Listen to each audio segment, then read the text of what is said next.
AITA, if I vaccinate my child behind my husband's back? My husband, 32M, and I, 32F, had our first baby, 6M, prior to the birth of our baby. I had always been vocal about vaccinating and trusting the advice of doctors, medical professionals, and scientists. My husband, on the other hand, is a skeptic, however, he seemed on board with vaccinating. So when our baby was born, he received the recommended vaccination at birth, 2 months, and 4 months. Now at 6 months, my husband has gone down a spiral on how he doesn't want our child to continue any other vaccinations. This despite the recent outbreaks of measles that have been recently reported. It's important to note that my husband has an autistic sibling, who was nonverbal for years and struggled a lot as a child.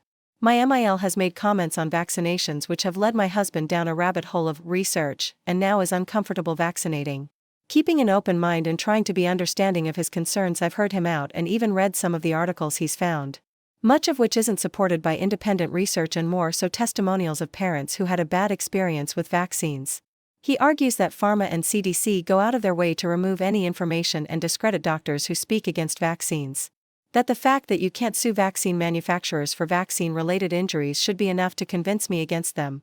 I rebut his arguments by stating that misinformation is dangerous and that vaccines are one of the most studied and regulated medical tools in existence.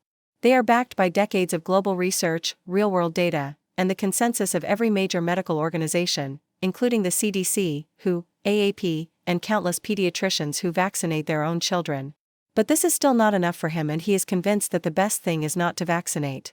I've spoken with our child pediatrician who has offered to have 1:1 with him and was very understanding of his concerns, but he was not satisfied with the information she provided and said it was all just a regurgitation of what doctors are told to say.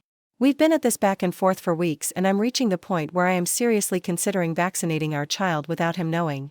He's a very involved parent and I don't want to make any important decisions without him, especially not medical decisions, but I feel like I'm not getting anywhere with him. He's already said that if we have a second child that we will not be doing any vaccinations. To which I've responded that if that's the case, I guess our baby is going to be an only child. WIBTA, if I choose to vaccinate despite his feelings?